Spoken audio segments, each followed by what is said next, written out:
ô lê tiếng Hàn lùi dễ lắm he video here in Bka nè hello lê về thung đó ta nè Bka here in alo herchhuak le đó ta hi official music video mà saber hi release ani December ni nga khanin ka riek ang katina re to amaro chu kala riek man thol lowa zaina hian in kan riek don ani nuam don khop mai ti soni thil pakhat poi model kan riek tran ma mo kan she tur chu hei hi ani Bka hian in hei hi a comment a pin he ani he la hi sa antam to in video po atam to hle maya amai ro chu hlotlin nam mel ka hmuwa tun din hmun ka thlen theina atana engtiklai po katana tongtrai reng thin tu kangai kanu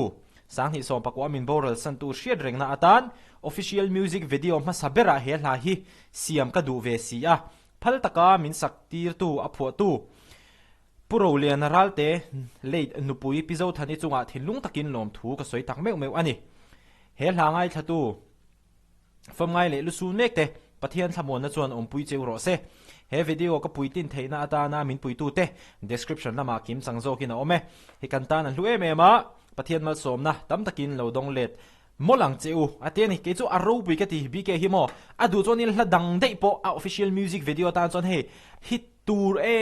anga kan ngai ang chi te po kha adu chonin amang ve thei Bka hian ama ero chu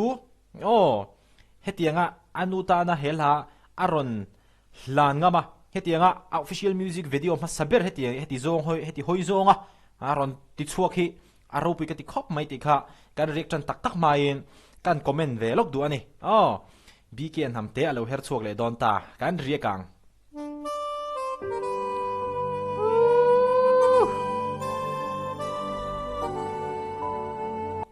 atira a music ron lute khamo karil ro chonin hei Korean ami engmoni music lung ti leng te pakhathi om ve ni khamin she chhuatira anal kati khop mai ain ang kati mi alo ma se min she chhuatir kati anal kati khop mai he a view zong nen hian mo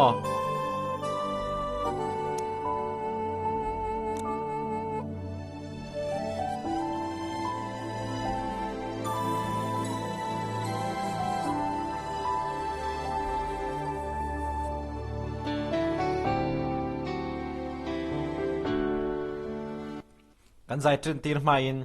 ke chu music video an shoot na mun khi an thlang fu ka ti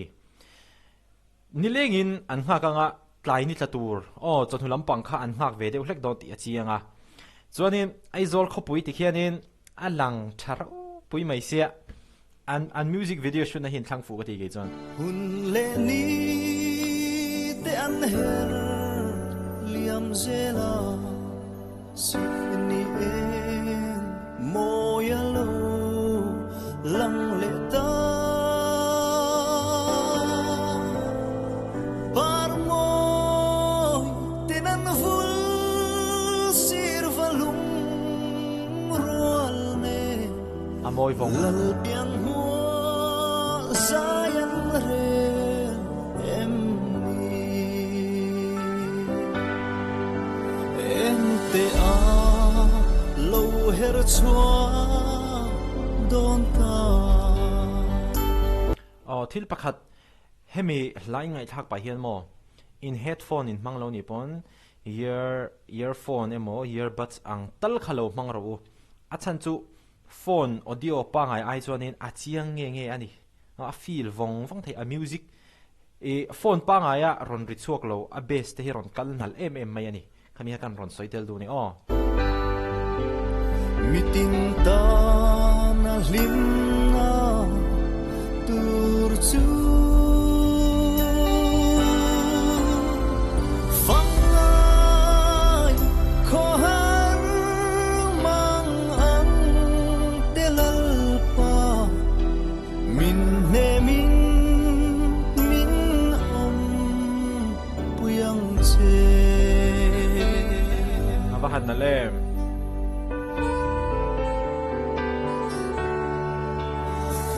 na suan len rual lung du tenen falasa at lai khwa vari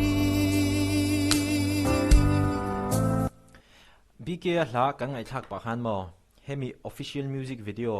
asiam na chan anu kha anu ta na ahlan khania khami kan ril ruwa kan lo sharek don ni kan ro limni ral tu ui emin lal lo piang lim ten kan lo ente a lo her suwa don ta mitin ta na lim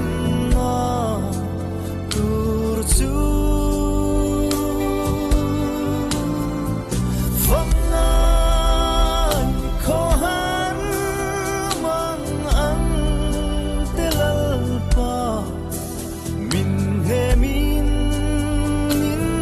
om kuyang che hey Christmas hi nya atam zo hi chu kan phurin ka ring lo thleng wat se pokan tiang ma se Christmas hi mitam tak chuanin hlimna le lomna ani rol hianin mitam tak tan chuanin avan shom du don ve o avan lung len thak du don ve o khatia achan chu an thian tha te an chung le khat te hang te kha la om ve se chu o tiang a ti vong vong te po kha mitam tak hi chuanin an nei ve don ani chu wang chuanin Christmas mang tur theu kan lo hmuh dan te po kha ain ang vek thei lo wa tin Bka na hemi alo herchhuak le don ta anu ta na ahlan phei hi chama hi thinlung hi a khoi le zual ani ma se le lama chuanin khitianga ma ni nu te puala official music video ati chuak thei ero khi chu aro pui hle thung ani khami ha kan ron soi le ni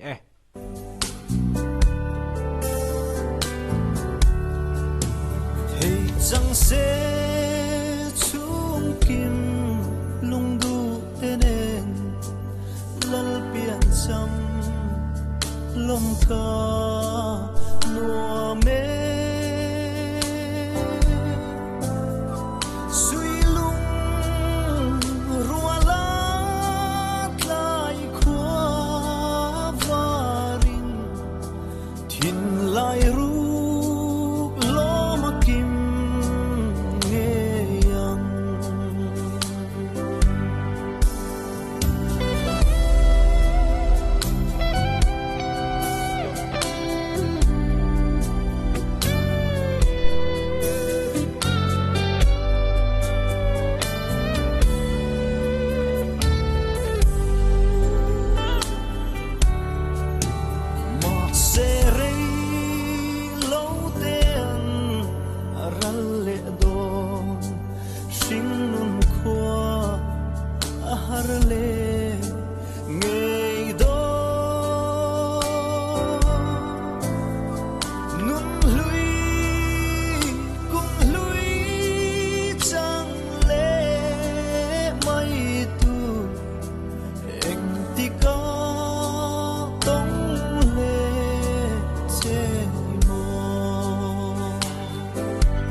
tu ka pa view ma se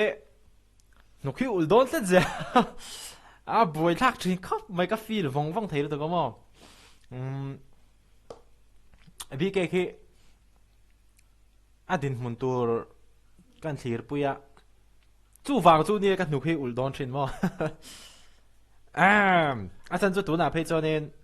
hei pathian na choi sang to boxi ya ama hi mo chu wang chuanin anu khala dam se chu ti ve thin khopin ka ring ama hi mo chonin thil pakhat ka soi du chu englo min tingai khop mai ama Bka la ka ngai thla khen mana kan wi te thita inge kha PV an ti mi kha parvovirus wangan achan chu kumsang hi som pasari som pariat kumsang ni som pasari thasiklai zong te po khan kabula hanin na omchar sa min zui ta pa kai mai min ngai na ma karu mari don po hianin chuata muro khati po hian munna tur nom deuh kan siam saka chuata muro kan tia ka muthil don ve la hianin ngo reng hianin khumai han ron lon chho mo khummo a po mu du lo he ta cái lúc khăm gió là hết rồi tol set ta tỏ bài ra cái mu đun lệ nghe giờ cái weekend này ha khá bao mình share chua tí rồi nè Christmas live cái này cái in duy nó sắp bốc xe thì mấy ang ai rồi là lệ cái gì chun zom ha cái lệ ha ai rồi là cái online luôn cái lệ này dẹp là rồi mà cái mà bây giờ thiếu chỉ sang cái ngày đó này nó ôm mình chú bây giờ cho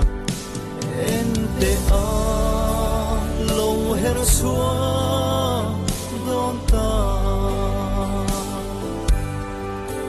mitin ta na hinga tur chu fangan kho har mang ang telalpa min he min om kuyang se fangai kho har mang ang telalpa min he min om kuyang se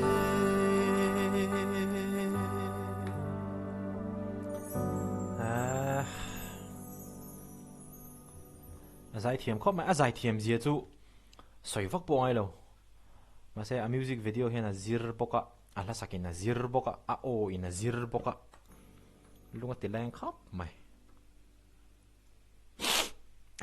hiếp rồi hả ô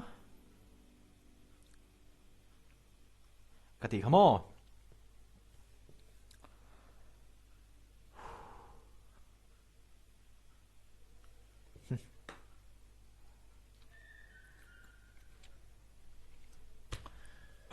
trong hay hát chính không mày